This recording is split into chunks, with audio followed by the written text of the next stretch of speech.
زبید کا ایک شخص مکے آیا، زبیدی، ایک مکے میں منڈی لگتی تھی، اس کا نام تھا حضورہ۔ یہ جو حضورہ منڈی تھی، اس منڈی پر ابو جہل کا قبضہ تھا۔ آج کل تو نہیں قبضہ ہوتا منڈیوں پر کسی کا، حضورہ نامی منڈی پہ نا ابو جہل کا قبضہ تھا۔ اونٹ بڑے خوبصورت تھے، شاندار تھے۔ اس نے کہا میں نے بولی دینی۔ ابو جہل نے اعلان کیا خبردار کوئی بولی نہ دے۔ بڑی دور تھا قبیلہ زبید، وہ آدمی واپس لے جا نہیں سکتا تھا، مجبور ہو گیا۔ ابو جہل کہنے لگا چوتھا حصہ قیمت دوں گا اور اونٹ تمہیں دے کے جانے پڑیں گے، یعنی اگر لاکھ کے ہیں تو 25,000 کے دو۔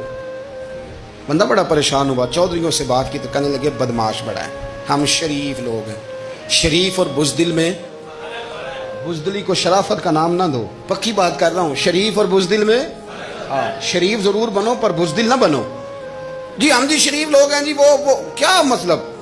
کوئی پاس نہ آیا، وہ بیچارہ نہ کونے میں بیٹھ کے رونے لگ گیا، کہنے لگا میں کدھر جاؤں یارو، میں واپس بھی نہیں لے جا سکتا، اور چوتھے حصے میں دے کیسے جاؤں، اتنا نقصان۔ وہ رو رہا تھا تو کہیں حضرت زید بن ارقم نے سن لیا۔ آپ فرمانے لگے کیوں روتا ہے؟ کہنے لگا یار میں نے تو اہل عرب کی تعریف سنی تھی، میرے ساتھ کھڑا ہی کوئی نہیں ہوتا۔ تو آپ فرمانے لگے تو نے عربی دیکھا ہی کب ہے؟ اگر کائنات کا حسین و جمیل عربی دیکھنا ہے تو جا حرم مکہ میں بیٹھا ہے، مکھ چند بدر شاشانی ہے تے متھے چمک دی لاٹ نورانی، کالی زلف تے اکھ مستانی، مخمور اکھی ہیں نا مت بریاں سبحان اللہ، ما اجمل کا ما احسن کا ما اکمل، کتھے مہر علی تے کتھے تیری ثنا، مشتاق اکھی کتھے جال۔ تو نے دیکھا کب ہے؟ اگر عربی دیکھنا ہے نا تو وہ بیٹھا ہے، جا کے حرم میں ٹیک لگائے، مظلوموں کے والی، غریبوں کے ماوا، رسول رحمت، ایک سادی سی چادر اوڑے حضور بیٹھے تھے۔ وہ زبیدی کہتے میں آیا، نبی کریم کو بات سنائی، حضور فرمانے لگے این الجمل کا، او کدھر ہے تیرے اونٹ؟ عرض کی حضور وہ وہاں ہیں۔ فرمایا چل نہ۔ حضور کوئی بولی نہیں لگا رہا، کوئی خرید نہیں رہا، ابو جہل گھنٹا پڑا، اس کے ڈر سے سہم گئے۔ حضور فرمانے لگے چل نہ، میں بولی لگاتا ہوں۔ اور دیکھو نرخ بازار محبت کا انوکھا ہو گیا، خود خریداروں شامل آ کے مولا ہو گیا۔ نبی کریم نے حضرت صاحب بن ابی وقاص کو بلایا، حضرت عمر کو، حضرت ابو بکر کو، مدد کے لیے نہیں۔ حضور فرمانے لگے میری جیب میں پیسے تھوڑے ہیں، ظاہری طور پہ تھوڑے ہیں، ورنہ تو کائنات کے خزانوں کی کنجیاں حضور کے پاس ہیں۔ تھوڑے تھوڑے پیسے دو بھی بولی دینی ہے، سب سے پیسے لیے میں چلو بولی لگانے چلے۔ حضور آئے، اللہ اکبر، یہ میرے رسول کا طریقہ ہے، آؤ ذرا تھوڑی دیر کے لیے سوچیں۔ ابو جہل بیٹھا ہے بڑی مسند پہ، قربان جاؤں مدینے والے حبیب۔ وہ زبیدی کہتا اس کے کپڑے مہنگے تھے، حضور کے سادے تھے، اس نے بڑی پگڑی باندھی تھی، حضور کی سادی تھی۔ کہتے ہیں وہ آنکھیں اٹھا کے بات کرتا، مدینے والے نبی آنکھیں جھکا کے بات کرتے۔ وہ بولتا جاتا، حضور تھوڑے تھوڑے سادے سادے ٹھہر ٹھہر کے جملے بولتے۔ کہتے ہیں نبی کریم علیہ السلام اس کے ساتھ آ کے حضور بیٹھ گئے اور فرماتے ہیں میرے رسول کریم نے اپنا جبہ سیدھا کیا، پگڑی کو حضور نے سیدھا کیا اور فرمایا چل لگا بھائی بولی۔ ایک اس نے لفظ بولے، پھر حضرت ابو بکر نے بولی دی، پھر حضرت عمر نے دی، پھر سعد بن ابی وقاص نے دی، پھر زید بن ارقم نے دی، پھر رسول کریم نے دی۔ وہ کہتا ہے جتنے میں بیچنا چاہتا تھا نبی پاک نے ڈبل میں میرے اونٹ خریدے، ڈبل میں اونٹ خریدے میرے رسول۔ سلام اس پر کہ جس نے دشمنوں کو بھی قبائیں دی، سلام اس پر کہ جس نے گالیاں سن کر دعائیں دی۔ اور میرے اعلیٰ حضرت کہنے لگے جاؤ جا کے اعلان کر دو، غم زدوں کو رضا مجدہ دیجئے کہ ہے بے کسوں کا سہارا ہمارا، بے کسوں کا سہارا، جاؤ غم زدوں کو رضا مجدہ دیجئے کہ ہے بے کسوں کا سہارا۔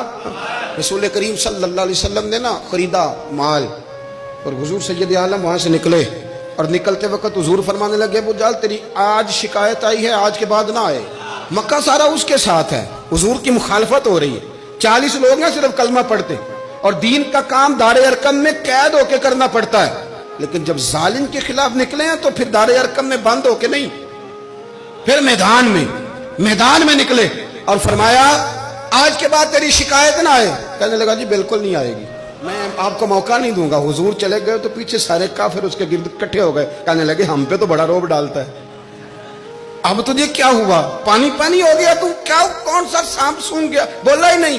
کہنے لگا مجھے لات و منات کی قسم، جب مصطفیٰ کریم میرے پاس آئے تو ان کے ساتھ ایسی ایسی طاقتیں تھیں، نیزے تھے، برچیاں تھیں، بھالے تھے، مجھے لگتا تھا میں نے کی تو میرے ٹکڑے ٹکڑے کر دیں. کہنے لگے جب پاگل ہو گیا, ان کے پاس تو چھڑی بھی کوئی نہیں تھی, وہ تو خالی ہاتھ ہیں, بکواس کرتا ہے, کچھ بھی نہیں تھا. کہنے لگا مانو نہ مانو, ان کے پاس بڑا کچھ تھا. اور اگلی بات جو اس نے کی وہ تاریخ میں محفوظ ہے, وہ تاریخ میں محفوظ ہے, وہ تاریخ میں محفوظ ہے, وہ تاریخ کا حصہ ہے. ابو جہل کہنے لگا اٹھتے ہی کہ مجھے لگتا ہے جب تک محمد ابن عبداللہ موجود ہیں یہ ہمیں ظلم نہیں کرنے دیں گے, یہ ہمیں کوئی زیادتی کرنے. تاریخ میں محفوظ ہے جملہ ابو جہل کا. کہنے لگا جب تک یہ موجود ہے ہمیں کوئی زیادتی کرنے. حضرت فرمایا کرتے تھے زندہ نبی کے ماننے والوں زندہ بن کے زندگی گزارو. زندگی زندہ دلی کا نام ہے, مردہ دل کیا خاک جیا کرتے. جو قومیں سر اٹھا کے جیتی ہیں وہ زندہ ہوتی ہیں. اس لیے اپنی زندگی میں حق کے خود اختیاری پیدا کریں, جینا سیکھیں, لڑنا سیکھیں, میدان میں رہنا سیکھیں. سہم سہم کے وقت نہیں گزرے گا, ظلم سہنے سے بھی ظالم کی مدد ہوتی ہے. لہذا حق لینا سیکھیں, حق پر کھڑے ہونا سیکھیں, اپنے مزاج میں یہ باتیں پیدا کریں. مجھے خاتون نے پوچھا, میرا بھائی کہتا ہے حصہ لے لے پھر میرے مرے کا منہ نہ دیکھنا. میں کہ پتر تو حصہ لائے نہ منہ ویکھی ہودا, کوئی ضرورت نہیں منہ, ایسے ظالم کا منہ ویسے بھی نہیں دیکھنا چاہیے جو بہنوں کا حصہ کھا جائے.